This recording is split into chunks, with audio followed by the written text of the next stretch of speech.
Good afternoon. जिस प्रकार का समय अभी पूरे हिंदुस्तान में, पूरे विश्व में चल रहा है कोविड को लेकर, स्वाभाविक है कि सबसे महत्वपूर्ण विषय है राइट इन्फॉर्मेशन। सही जानकारी लोगों तक पहुंचे, किसी प्रकार से भ्रम और फेक न्यूज़ की स्थिति ना बने, ये आज बहुत आवश्यक है। और मित्रों, आज इसी कारण से पार्टी ने मुझे निर्देशित किया है कि भारतवर्ष के वैक्सीन ड्राइव को लेकर, वैक्सीन पॉलिसी को लेकर इस प्रेस कॉन्फ्रेंस को हम संबोधित करें। आज सबसे ज़्यादा आवश्यकता किसी चीज़ की है मित्रों, तो वो विश्वास की है, वो बिलीफ की है। अविश्वास के लिए कोई स्थान नहीं है। यदि हम आपस में लड़ें, यदि हम भ्रम फैलाएं, यदि राजनीति के चंगुल में फंस जाएं और विश्वास को हरा बैठें, तो हम इस जंग को कैसे जीतेंगे। इसलिए वैक्सीन ड्राइव को लेकर, भारत के वैक्सीन पॉलिसी को लेकर जिस प्रकार से कुछ लोग मतांतर करने की चेष्टा कर रहे हैं, हमें लगता है कि इसमें तथ्यों के साथ जनता के बीच में विषय को रखने की आवश्यकता है।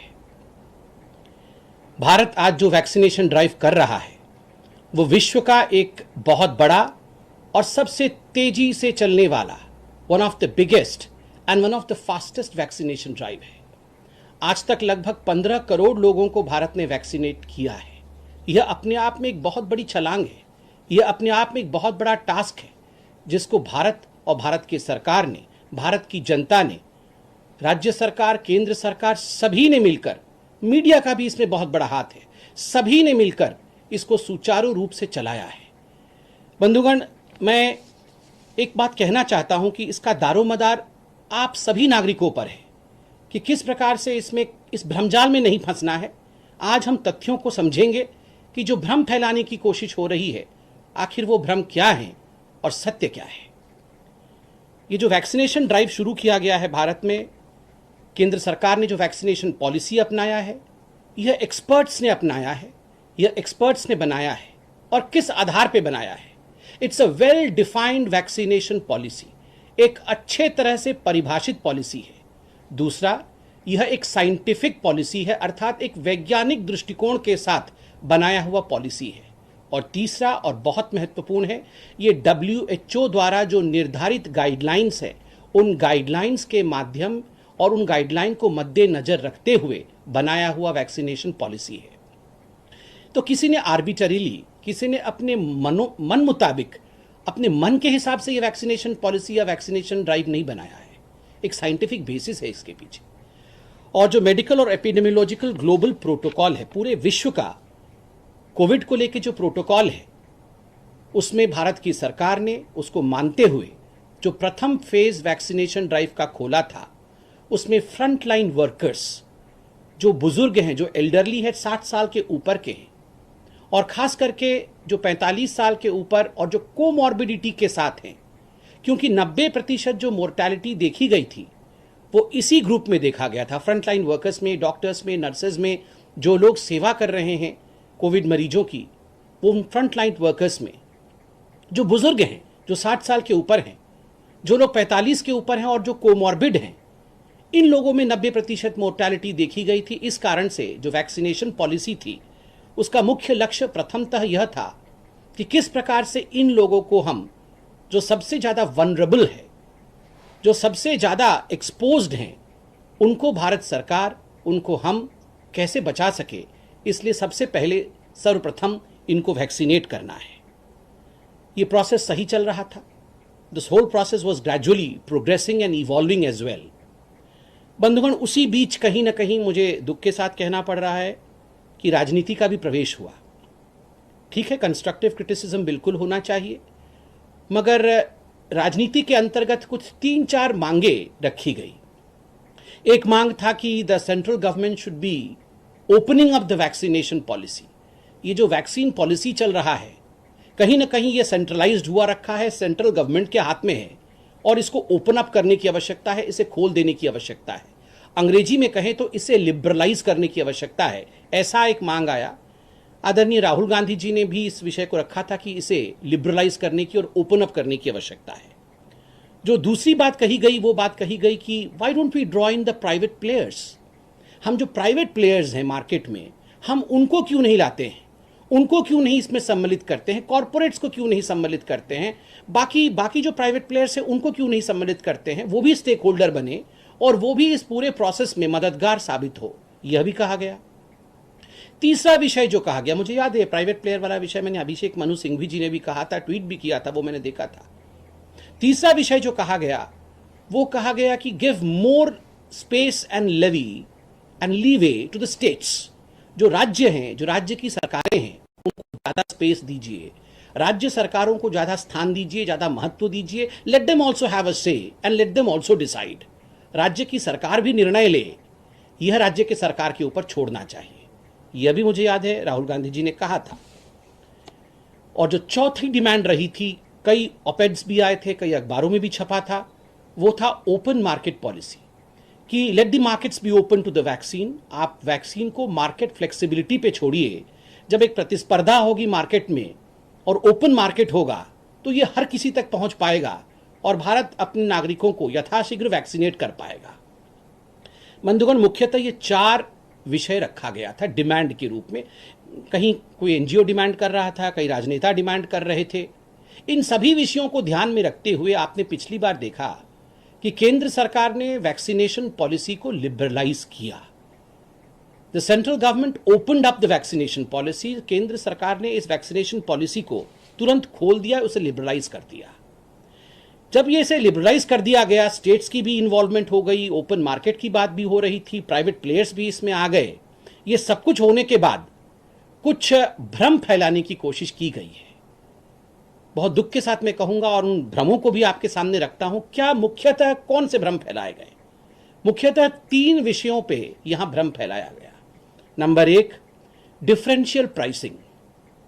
राज्य सरकार और केंद्र सरकार के बीच में कहीं ना कहीं राजनीति हो रही है और इस कारण से दोनों के बीच में जो प्राइसिंग है, केंद्र सरकार कम प्राइस में खरीद रही है, राज्य सरकार ज्यादा प्राइस में खरीद रही है।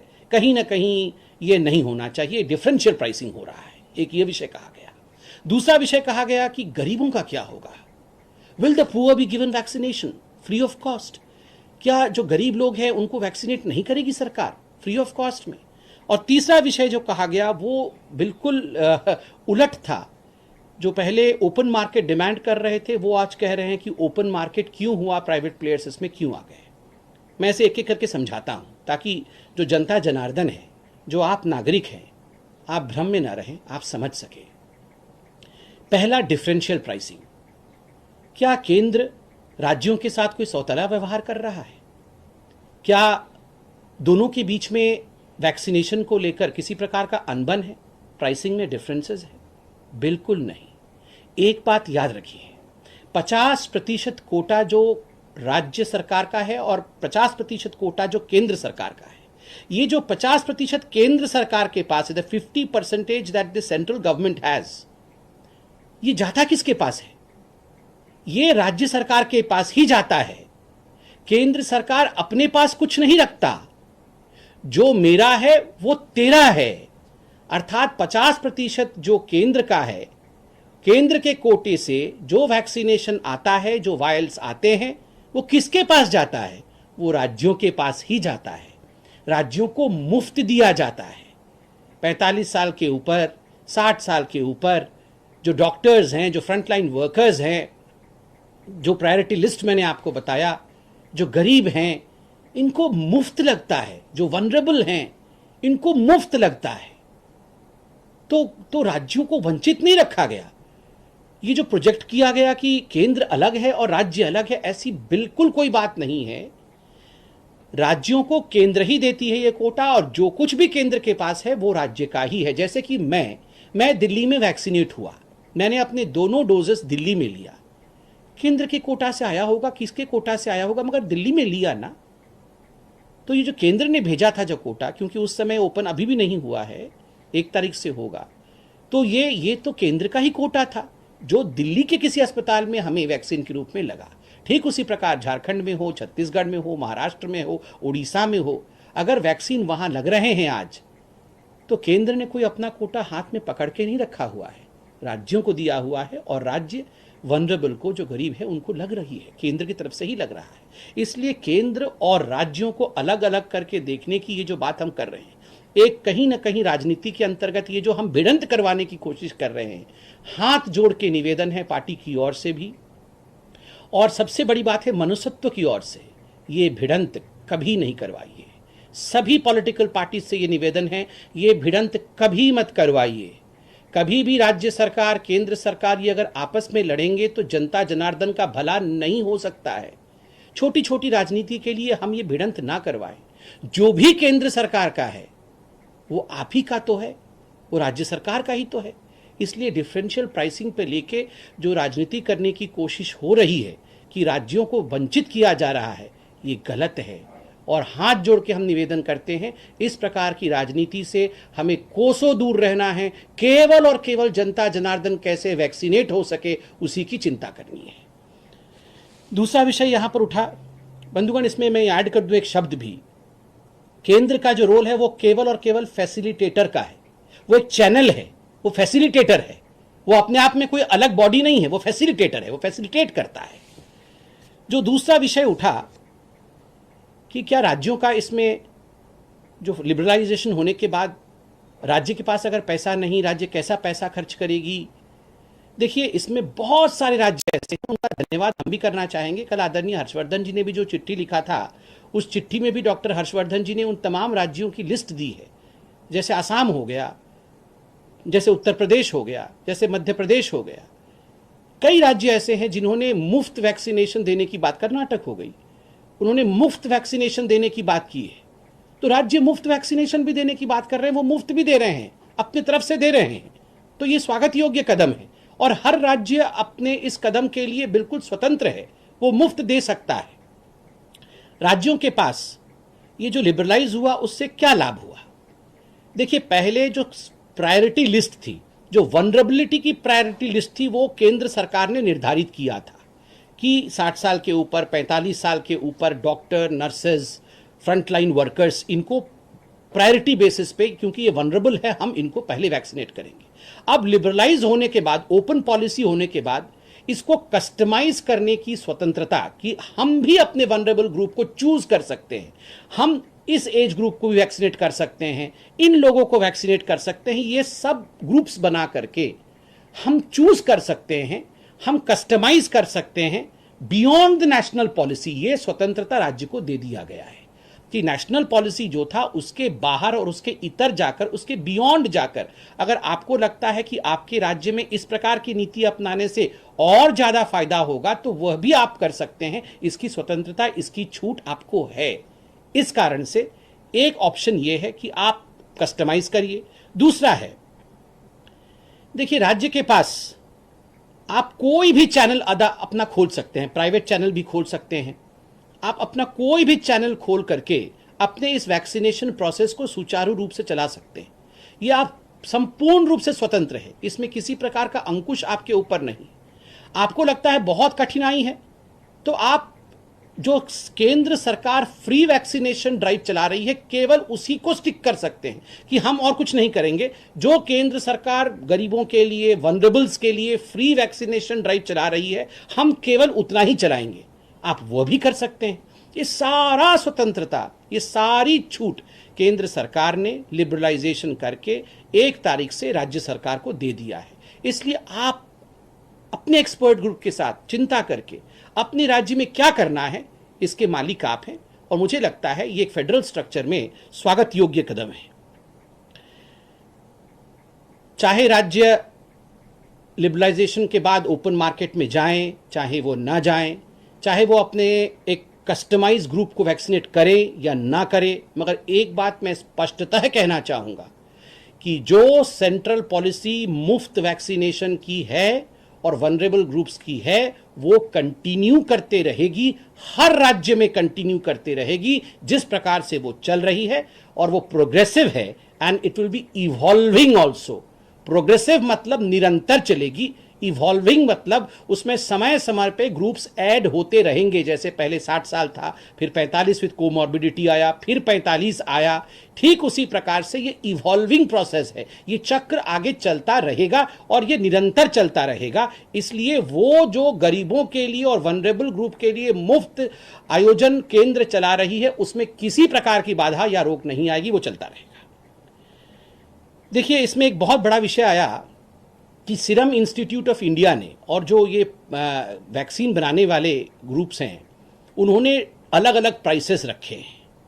ये कल से डिबेट भी हो रहा है, कुछ लोगों ने इस विषय पे प्रश्न भी पूछा कि केंद्र सरकार को इतने में दे दिया, राज्य सरकार को इतने में दिया। एक बात आज हम यहाँ स्पष्ट करना चाहेंगे कि यह प्राइसिंग जो है, ये केंद्र सरकार निर्धारित नहीं करती है, यह प्राइसिंग प्राइवेट प्लेयर निर्धारित करते हैं। इस कारण से जो राज्य सरकार है वो पूर्णतः स्वतंत्र है कोट अनकोट प्राइवेट प्लेयर के साथ नेगोशिएट करने के लिए। कोई भी राज्य किसी भी प्राइवेट प्लेयर के साथ जो वैक्सीन सप्लायर है उसके साथ नेगोशिएट कर सकता है प्राइसिंग को लेकर, सप्लाई को लेकर। हम बल्क में लेंगे, हम इतना पैसा देंगे, पहले एडवांस पेमेंट करेंगे, इतना पैसा इतने दिन बाद देंगे। इन सब आधार पर आप देखिए प्राइस नेगोशिएशन हो सकता है। तो केंद्र सरकार इस पे कोई अंकुश नहीं लगाती है। आप स्वतंत्र हैं, राज्य सरकार स्वतंत्र हैं कि वो स्वतंत्र रूप से प्राइस नेगोशिएशन किसी भी प्राइवेट प्लेयर जो वैक्सीन को मैन्युफैक्चर करती है, जैसे सीरम इंस्टीट्यूट ऑफ इंडिया इत्यादि, इनके साथ नेगोशिएट करके अपना प्राइस खुद तय कर सकती है। यह प्राइस सेंट्रल गवर्नमेंट अर्थात केंद्र सरकार तय नहीं करती है। देखिए, मैं अंत में इतना ही कहना चाहूंगा कि बंधुगण, ये जो लड़ाई है कोविड के खिलाफ, इसमें भारत जीतेगा, अवश्य जीतेगा। आज तक ऐसा कोई जंग नहीं है जो भारत जीता नहीं है, मगर इट हैज वन प्रीरिक्विसाइट, एक ही ऐसा शर्त है जिस शर्त से हम जीत सकते हैं, एंड दैट प्रीरिक्विसाइट, वो शर्त है टुगेदरनेस, टीम इंडिया का भाव। अगर हम टीम इंडिया के भाव के साथ आगे बढ़ें, यदि भ्रम के जाल में ना फंसे, फेक न्यूज के जाल में ना फंसे, उसे ना फैलाएं, और राज्य और केंद्र अलग अलग हैं, इस प्रकार के मनोभाव से आगे ना बढ़ें, तो ऐसा कोई वायरस नहीं, ऐसा कोई जंग नहीं जिसे हिंदुस्तान हरा नहीं सकता है।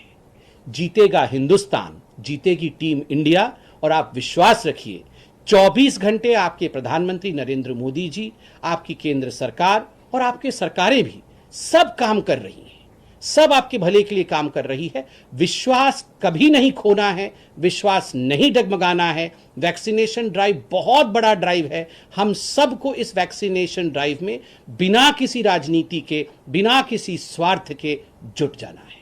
बहुत बहुत धन्यवाद। जय हिंद।